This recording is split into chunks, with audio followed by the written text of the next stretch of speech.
Nah, di lahan hijauan ini adalah salah satunya di belakang saya adalah hasil penelitian untuk menghasilkan tanaman pakan yang baru dengan teknik-teknik yang bisa dikembangkan untuk di pemuliaan tanaman. Jadi diambil tetuanya, kemudian ditembak dengan sinar gamma ya. Betul, radiasi sinar gamma. Dan yang dikembangkan satu ini yang kita kembangkan. Iya. Yang 4 ini masih dirahasiakan atau? Saya terus terang preferensi teman-teman mau rumput apapun selama itu hijauan, saya katakan itu baik. Saya terus terang tidak menyampaikan ini baik, tetapi mohon teman-teman bisa nanti mempertimbangkan begitu. Kira-kira produktivitasnya berapa?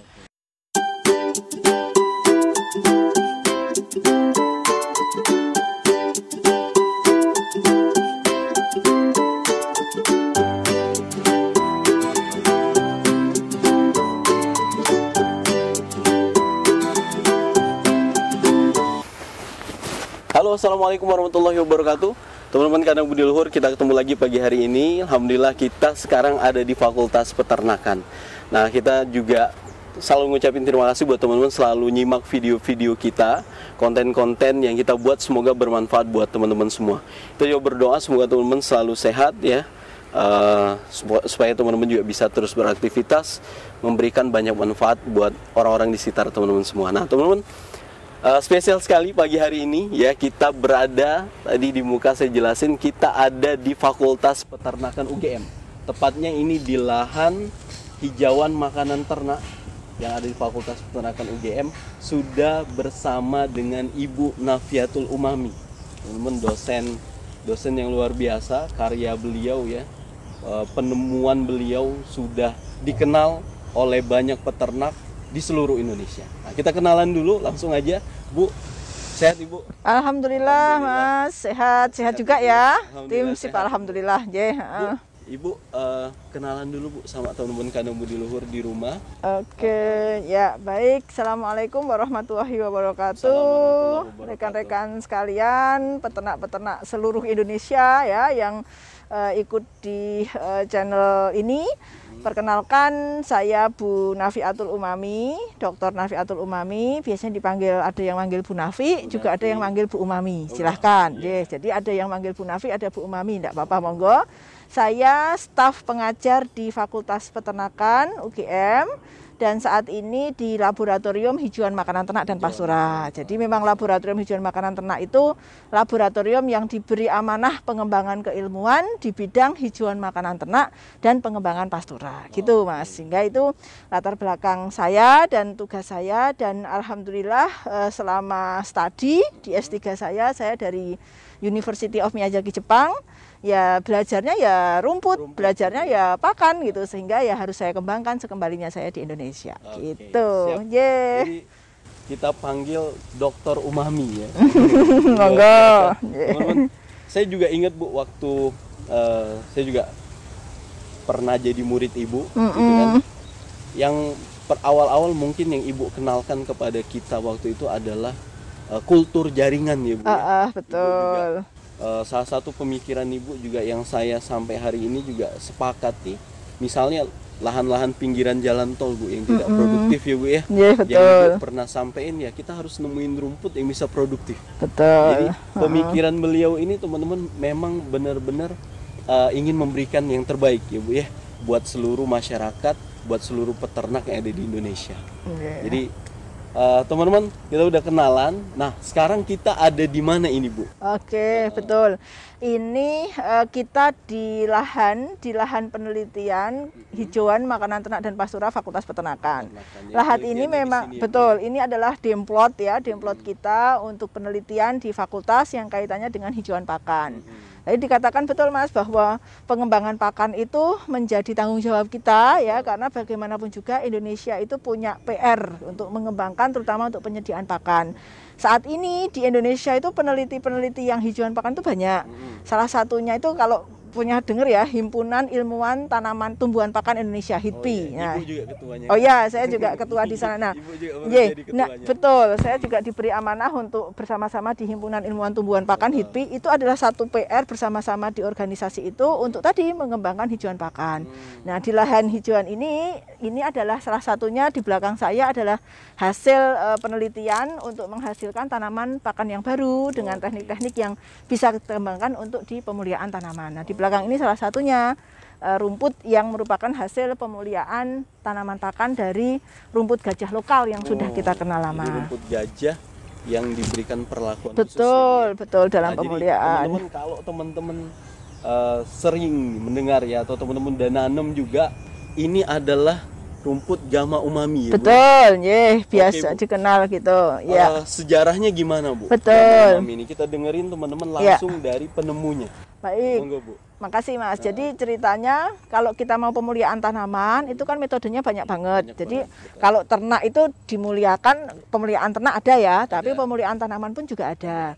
Metodenya banyak sekali metode yang digunakan, dari mulai kultur jaringan salah satu metodenya begitu, kemudian kita juga bisa memodifikasinya dengan menggunakan radiasi sinar gamma. Itu untuk ya, jadi kita menggunakan mutagen gitu ya, agen untuk mutasi.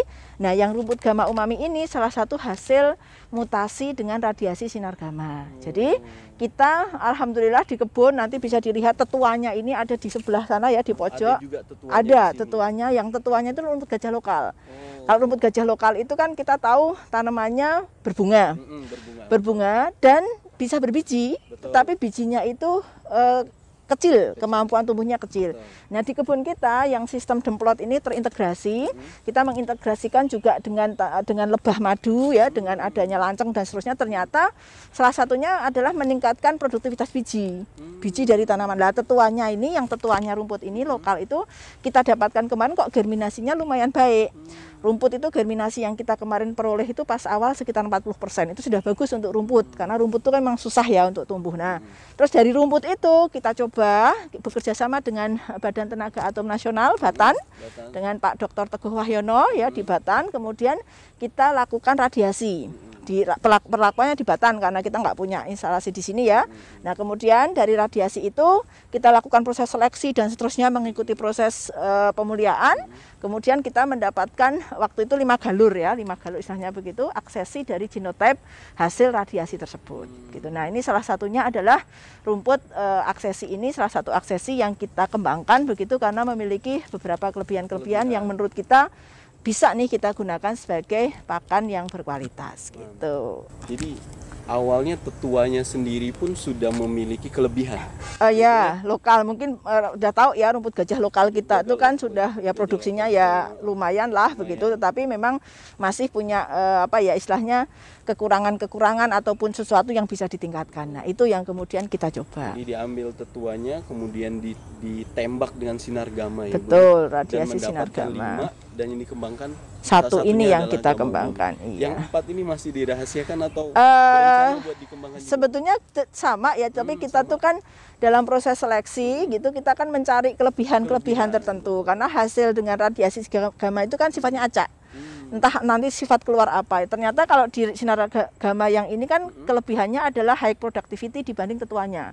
Jadi produktivitasnya itu lebih tinggi dibanding tetua lokalnya. Nah, ini yang kemudian oke, ini kita ambil juga dengan kelebihan-kelebihan yang lain, dengan bulu yang sangat sedikit, yang daun sangat halus dan seterusnya. Itu yang kemudian kita ambil untuk salah satu kelebihan, karena banyak sekali peternak-peternak kita yang mengeluh ngarit itu gatel. Ngarit itu males karena sakit di tangan dan seterusnya. Nah, ini salah satu alternatif, betul. Itu yang kemudian kita lihat, oh kok ya alhamdulillah yang kita peroleh kok hasilnya kok lumayan lembut daunnya, tidak sakit di tangan dan seterusnya. Ini yang kemudian salah satu kita gunakan sebagai salah satu pakan alternatifnya. Gitu. Jadi sudah diambil yang paling baik. Betul, iya. Tadi dengan berbagai macam kelebihan ya Bu ya. Betul. Produktivitas tinggi, kemudian nggak gatal, nggak nyebabin luka-luka. Dan yang lebih keuntungan lainnya itu adalah dari sisi kalau nutrien konten ya, kalau kandungan nutrisi, betul, yang sering sekali kan peternak-peternak mungkin larinya ke nutrisi dan seterusnya. Kalau boleh saya katakan bahwa nutrisi untuk rumput pakan itu sangat tergantung dari manajemen. Manajemennya. Jadi penting itu sehingga teman-teman pahami bahwa manajemen itu sangat mempengaruhi terhadap kualitas dari pakan kita. Misalnya apa? Umur panennya seperti apa. Sehingga kalau teman-teman mau membandingkan sesuatu itu harus dalam satu lokasi yang sama.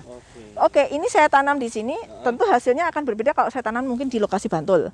Akan berbeda kalau saya tanam mungkin di Merapi dan seterusnya. Nah, manajemen itu penting untuk bisa kita menyampaikan bahwa seperti apa sih sebetulnya kualitas suatu tanaman. Itu penting satu ya. Terus kemudian dari sisi umur potong, kemudian dari sisi pemupukan misalnya. Benar, Bu, umur potongnya kalau Gamma Umami berapa? Betul.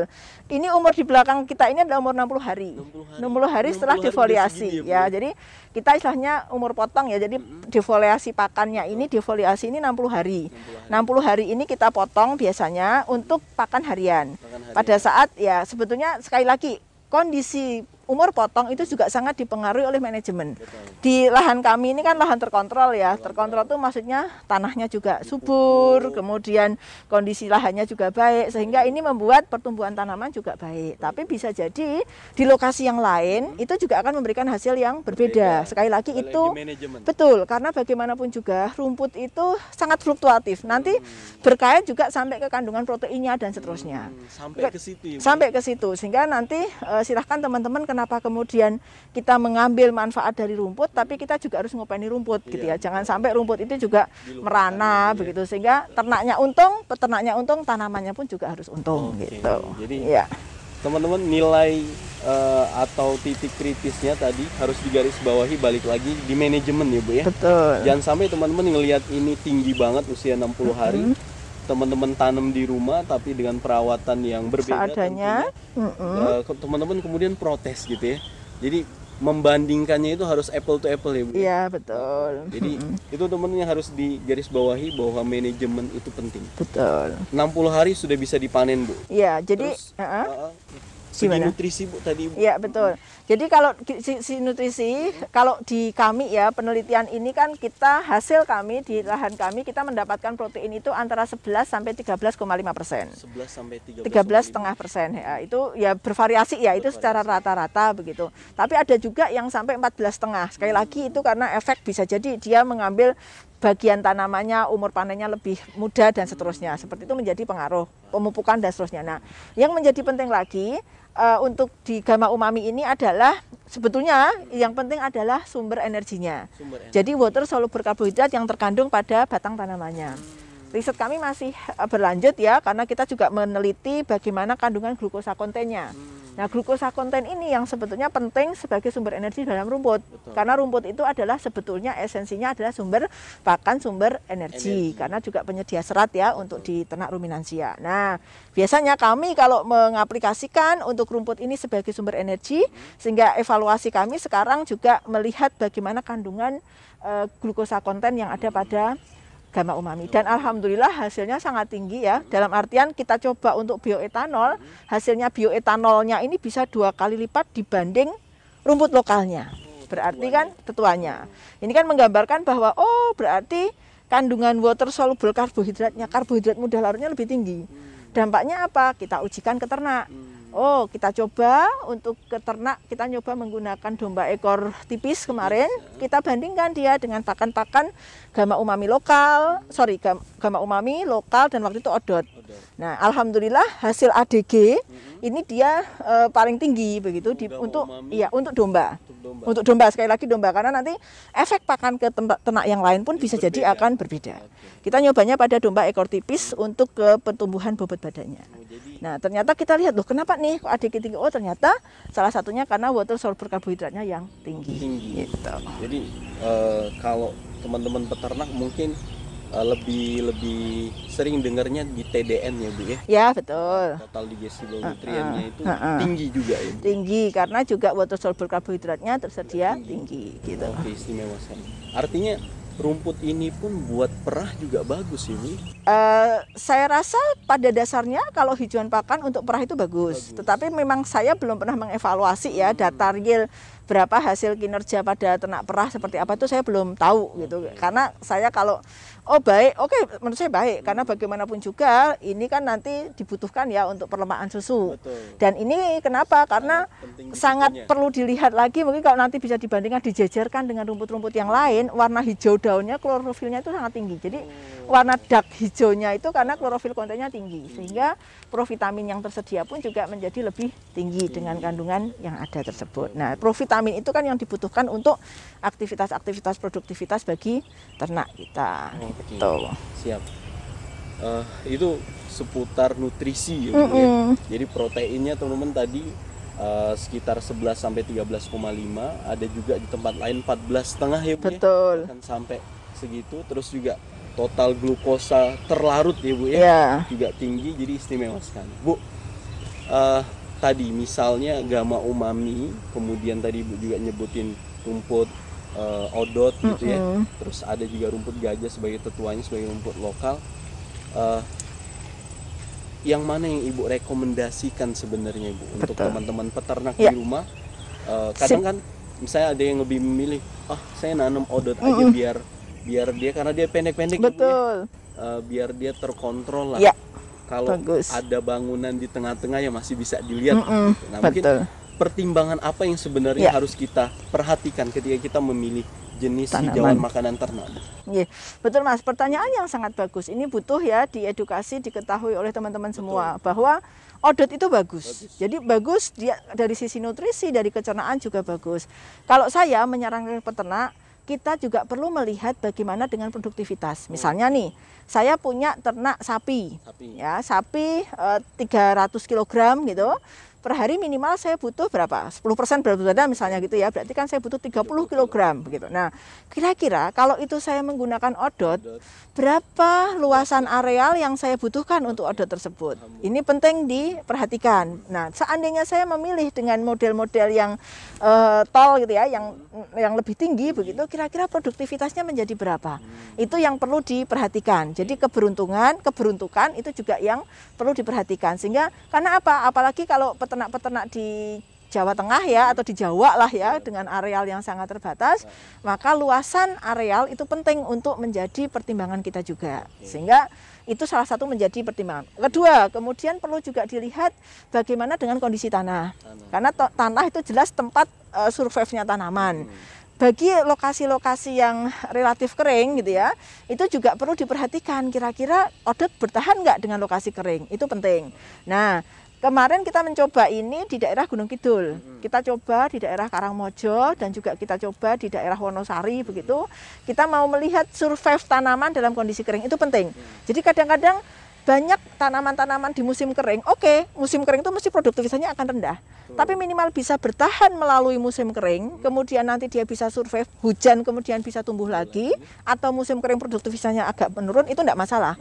Yang penting kita bisa mendapatkan itu, sehingga kondisi lahan yang seperti itu juga menjadi pertimbangan. Nah, ini hal-hal yang seperti itu, kenapa kemudian pemilihan tanaman pakan yang memiliki produktivitas unggul, itu penting pilih gitu ya untuk saya terus terang preferensi teman-teman mau rumput apapun selama itu hijauan, saya katakan itu baik. Saya terus terang tidak menyampaikan ini baik, tetapi mohon teman-teman bisa nanti mempertimbangkan begitu, kira-kira produktivitasnya berapa. Sayang gitu ya, misalnya sudah capek-capek begitu nanem begitu, padahal sifatnya kan menaut nih. Ini aja belum ada berapa bulan ini kita coba, ini baru 1 bulan 2 bulanan inilah kita tanam dari tanam awal. Iya, ini baru panen kedua kalau nggak salah ini. Iya, ini kemarin panen terus sekali lagi panen, betul itu. Ini karena gimana ya?